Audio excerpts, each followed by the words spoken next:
تو بعد اس منچے تے صرف میرا ہی ڈنڈا لگے گا. اینو ویک کے جمن والا ہر سکندر اے من کے کر جاوے گا. تمہارا آخری کر لوں نظارہ پھر چلے جانا. السلام علیکم، میں ہوں محمد سرفراز ناز. یہ ایک حقیقت ہے کہ جھوٹ کے پاؤں اور منافقت کا کوئی چہرہ نہیں ہوتا، بلکہ یہ دو ایسے امور ہیں کہ جنہیں کسی کا عمل دیکھ کر ہی رائے کا اظہار کیا جاتا ہے. اگر کوئی دودھ کی حفاظت پر بلی، سانپ کے تحفظ کے لیے نیولے اور بینک کی نگرانی پر ڈاکوؤں کو مقرر کر دے تو خود ہی بتا دیجئے کہ نتیجہ کیا نکلے گا. اگر آپ نے ابھی تک میرے چینل کو سبسکرائب نہیں کیا تو دیکھنے والوں سے گزارش ہے کہ اسے لائک کرتے ہوئے بیل آئیکن کا بٹن ضرور پریس کریں. مسرت شاہین ایک ایسی اداکارہ رہی ہے کہ جس کی فنکارانہ صلاحیتوں بارے فلمیں دیکھنے والے خوب واقفیت رکھتے، بلکہ پشتو فلمیں دیکھنے والے زیادہ اس بارے آگاہ ہیں اور ان پر مزید روشنی ڈالنا وقت کے ضیاع کے مترادف ہوگا.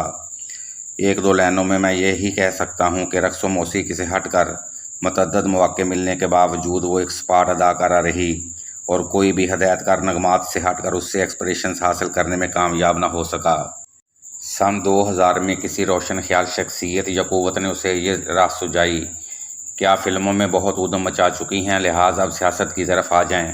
چنانچہ انہوں نے تحریک مساوات پارٹی بنا لی اور مولانا فضل الرحمان سے سیاسی پیچا لڑانا شروع کر دیا، جس کا نتیجہ تو ہمیشہ ناکامی ہی رہا، مگر اس شوشے سے انہوں نے مزید شہرت حاصل کی اور اب یہ اپنے علاقے میں ایک NGO چلا رہی اور ماضی کی ناخوشگوار یادوں کو فراموش کروانے میں مصروف کار ہے.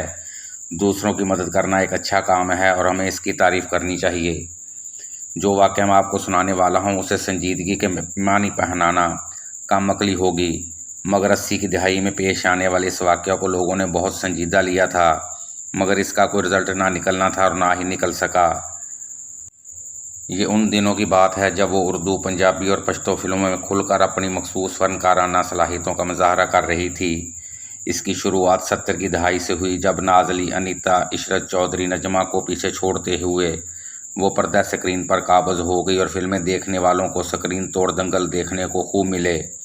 ایک دن اخبارات میں خبر شائع ہوئی کہ فلم اسٹوڈیوز میں ایک 3 رکنی ایکشن کمیٹی بنائی گئی ہے جو کہ اسکرین توڑ مقابلے کرنے اور کروانے والوں کے خلاف ڈنڈا سوٹا کرے گی اور اس ڈنڈا فورس کی سربراہی مسرت شاہین اور طارق شاہ کریں گے. یہ خبر ایک لطیفے سے کم نہیں تھی اور دودھ کی رکھوالی بلی کے سپرد کرنے والی بات تھی. جو اداکارہ خود اسکرین توڑ فلموں میں کام کر رہی تھی وہ ان فلموں کے خلاف کیسے آواز بلند کر سکتی تھی؟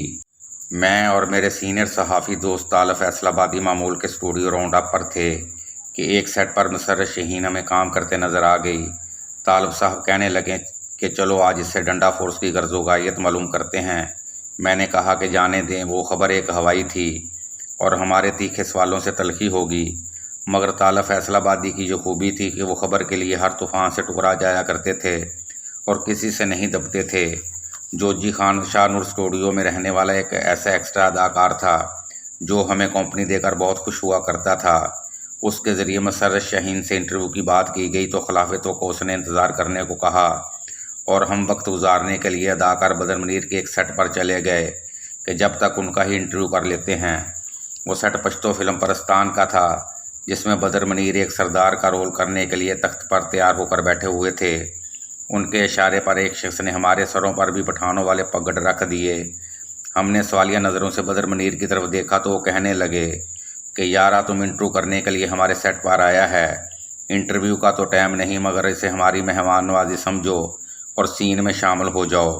چنانچہ سردار کے حواریوں کی شکل میں ہم نے بھی شوٹنگ میں حصہ لے لیا اور ہمارا وقت بھی اچھا گزر گیا. جبکہ دوسرے سیٹ مسرت شاہین کا پیغام آ گیا کہ آ جائیں اور جو پوچھنا ہے پوچھ لیں. جب ہم اس کے سیٹ پر پہنچے تو اس نے فلم والا ڈریس پہن رکھا تھا اور جس مقصد کے لیے ڈنڈا فورس بنا رکھی تھی اس پر وہ خود ہی پورا اتر رہی تھی.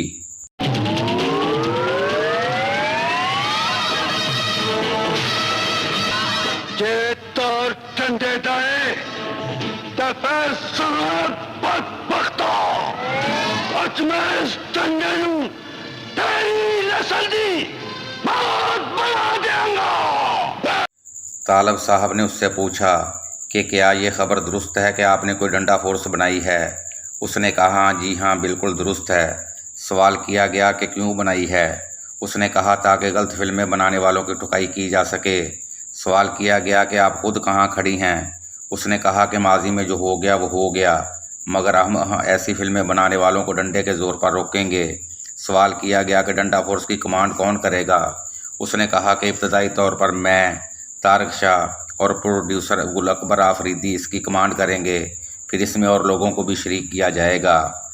یہ انٹرویو شائع کرنے کے بعد ہم منتظر رہے تھے کس دن یہ خبر آئے گی کہ فلاں فلم کے سیٹ پر ڈنڈا فورس نے کارروائی کر کے اداکاروں اور ہدایتکاروں کو غیر اخلاقی فلمیں اور نغمات تیار کرنے سے روک دیا ہے، مگر سال ہا سال گزر گئے، ڈنڈا فورس کی کوئی ایک کارروائی بھی ہمیں نہ مل سکی۔